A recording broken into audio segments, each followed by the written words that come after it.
How many times when planning a trip to a national park have you thought, I wonder what I should avoid doing in the park? Or how many times at the end of a trip have you thought, I wish I'd really known that before we went? Well, that's exactly what we're looking at today. If you're planning your first Yellowstone visit, you probably have loads of questions about how to visit Yellowstone National Park for the first time without fear of messing up. There are plenty of videos with Yellowstone tips and tricks. The thing is that most of it focuses on what you should do when you visit the park. This video is different. In today's episode, I'm sharing things not to do. These are the 7 things to avoid on your Yellowstone visit and how to avoid them. If you're watching this on YouTube, like and subscribe right now. If you're watching or listening to this somewhere else, follow my podcast to get episodes as they come out. By looking at 7 mistakes that people commonly make, you'll learn exactly how to avoid them so that you won't make the same mistakes. Hi, I'm James Ian, and I've written multiple guides and itineraries for Yellowstone National Park. And I'm going to share these mistakes with you because they're the most important things to know before going to Yellowstone so that you have the best trip possible. And at the end of the video, I'm going to share my number 1 mistake that I've seen people make. And it's not only the most common mistake, it's also the worst mistake that you can make. And I'll share exactly how to avoid it, so be sure to stay to the end. Welcome to National Parks Collecting with James Ian, the National Park expert. He is here to help you have the best national parks trips ever. Get tips, discover hidden gems, and learn all you need to know. This is your path to collecting national parks experiences, memories, and maybe even a stamp or 2. So, what are the 7 biggest mistakes that I see people make when they plan their trip to Yellowstone? Remember to stay to the end for my number 1 tip to avoid the biggest mistake that people make. What's the first mistake that people make when they're planning a trip to Yellowstone? A common mistake that people make in Yellowstone is underestimating driving times. Something to know up front is that Yellowstone is big. There's a lot to do and a lot to see in the national park, and these attractions are spread out throughout the park. The main road around the park is called the Grand Loop Road, and if you look at a map, it actually forms a basic figure 8 shape. It's really tempting to put 2 places into Google Maps and let it calculate the driving times for you when you're planning how and when to get around. That will give you a general idea, but it's a big mistake to rely on that time to actually be real. The roads in Yellowstone can get really busy in summer, especially at popular sites like Old Faithful. Parking spots can fill up and you may need to wait for a space to open. Much of the park is mountainous and the roads can be narrow. Plus, you may well spot wildlife from your vehicle and want to stop at a pullout and look at the animals. All of this means that it will often take longer to get from point A to point B than you originally expected. So don't make the mistake of taking the drive times in Google Maps literally. Factor in some extra time between attractions when planning your trip and be prepared to be flexible. What's another mistake that people often make when planning their trip to Yellowstone? Something that I think can really negatively impact your trip, and it seems a little silly, but it's not packing binoculars or a spotting scope. Yellowstone, and in particular Lamar Valley, is often called America's Serengeti after the famous game park in Africa. This is because there's an incredible variety of wildlife in the park, and there are so many animals that it's actually difficult not to see them. Hayden Valley is another popular place to see wildlife. This doesn't mean, though, that wild animals oblige you and pose for you up close, and in fact, wild animals are dangerous, and the National Park Service requires that all visitors stay a minimum of 25 yards from most wildlife and 100 yards from predators like bears and wolves and bison. I've been there when there was a cluster of people on the side of the road all looking at wolves in the distance. Very cool. However, the wolves were quite far away, and the only way to see them clearly was through a spotting scope. Even if animals aren't that far away, having a good pair of binoculars or a spotting scope will really make a huge difference to your experience watching them and looking at them and enjoying them. So not having either binoculars or a spotting scope is a big mistake in Yellowstone. Quick word about the difference. Binoculars have two lenses. They can be very powerful, but they're generally less powerful than spotting scopes. Spotting scopes have one lens, and they are much more powerful. They often require use of a tripod. So if you're just kind of looking at your vehicle, binoculars are great. But if you're able to set up on the side of the road, and particularly if things are much more in the distance, a spotting scope is definitely the way to go. However, spotting scopes are or can be significantly more expensive than binoculars, so you need to factor that into your decision. If you're interested, there's a link in the description below to my recommendation for binoculars and spotting scope. What's something else that people should avoid when they visit Yellowstone National Park? I see people do this all the time. When you go to Yellowstone, a big mistake is not checking the eruption times for Old Faithful and some of the other geysers that have regular eruptions, and getting there well in advance. There are almost 500 geysers in Yellowstone National Park in total, but of those 500, there's only 6 that park rangers currently predict because they erupt on a fairly regular basis. Old Faithful is the most famous geyser, I would say, in the world, definitely in Yellowstone. Old Faithful is named because of the frequency and reliability of its eruptions. They're very predictable. Although the time between the eruptions has lengthened by about 30 minutes in the last 30 years, they can typically be predicted within plus or minus 10 minutes based on the timing and the strength of the recent eruptions, which is kind of interesting, I think. Old Faithful typically erupts around 17 times a day. That's every 40 to 110 minutes. The average is about every 90 minutes. So it's pretty easy to see. Eruptions typically last 1 to 5 minutes, and they range in height from 106 to 185 feet. The average is about 145 feet. When you get to Old Faithful, you'll see a really large viewing area encircling the geyser, and there is some seating on one side. And that common mistake I see people make is not checking the time of the eruption, or if they do, then they time their visits just before it erupts. But both of these are a mistake.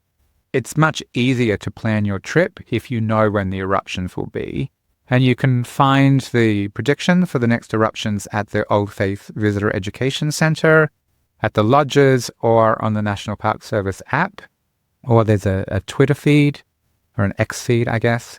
But then once you've found out, don't plan to get there 2 minutes before it erupts. Plan to get there 20 or 30 minutes before the eruption. That way you can beat the crowds and you can get a seat, which is kind of nice. I also recommend planning to walk around Midway Geyser Basin after the eruption of Old Faithful. There's plenty of other geysers, there's plenty of colorful hot springs, etc. in the Midway Geyser Basin where Old Faithful is. So there's plenty to see and do.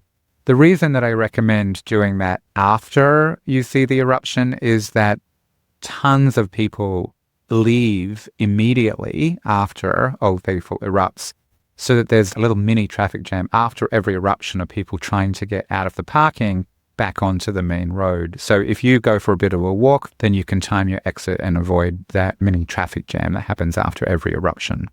Before we look at any other mistakes to avoid in Yellowstone National Park, if you're watching this on my @National Parks Collecting YouTube channel and you haven't already, please like and subscribe below.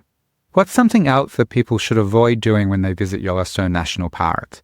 Something I see people do, and it almost never goes well, is getting a late start. Yellowstone National Park is not the place to go if you want to sleep in and get a late start to your day. If you do, and especially if you're staying outside the park, you'll most likely spend ages waiting at an entrance station to get into the park, and then you'll struggle to find parking at some of the most popular attractions, and everywhere you go will be crowded. Rather than making this mistake, it's much better to get a very early start. You'll be able to drive straight into the park, you'll have a better chance of seeing wildlife earlier in the morning, and you'll nab one of those valuable parking spaces at some of the more popular areas in the park. If you want to see wildlife in Lamar Valley or Hayden Valley, dawn and dusk are the best times, as this is when the animals are most active. So plan to get up early, then have an early dinner so that you're ready for another early start the next day. What's a mistake that can impact your trip to Yellowstone National Park? One thing that you should absolutely not do in Yellowstone is spending too little time in the park. Yellowstone National Park, as I mentioned, is big, and there is so much to see and do there. If you only have one day, then you'll definitely have a great day, but you will miss out on a lot. Consider this. The incredible variety and sheer number of animals and birds in Yellowstone is staggering. Lamar Valley and Hayden Valley are some of the best places in the country to see bison, wolves, pronghorns, bears, etc. Yellowstone has the largest number of geothermal features in the country. There are gushing geysers, there's colorful hot springs, bubbling mud pots, steaming fumaroles, and roiling cauldrons. All of that is amazing to see, but you need time to see it. Yellowstone also has its own Grand Canyon. The Grand Canyon of the Yellowstone is a stunning, colorful canyon that's an iconic image of the West. The lower Yellowstone Falls is more than twice the size of Niagara Falls, and this is just one of almost 300 waterfalls in the park. Then, at 7,733 feet above sea level, Yellowstone Lake is the largest high-elevation lake in North America. The Old Faithful Inn is one of the most iconic examples of architecture and the largest log structure in the world. I could go on, but this gives you some idea of what a huge mistake it is to spend too little time in Yellowstone National Park. What's another mistake people often make when they visit Yellowstone?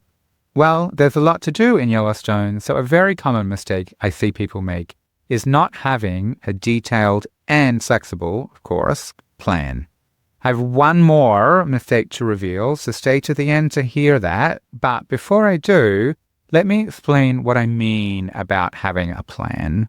There's so much to do, but the distances between the attractions shouldn't be underestimated.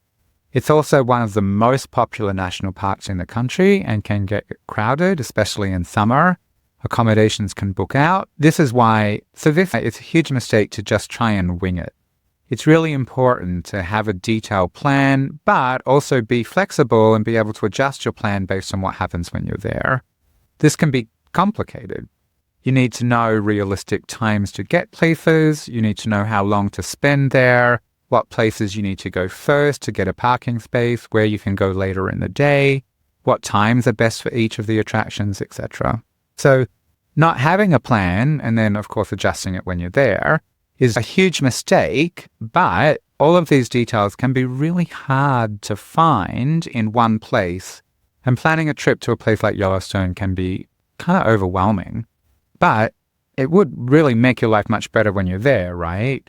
So the number one thing that people ask me about is how to put together an actual itinerary.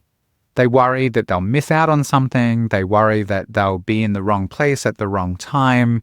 They worry about wasting time looking for a parking spot, or they worry about not being able to see Old Faithful properly, for example, because there's crowds and they got there too late.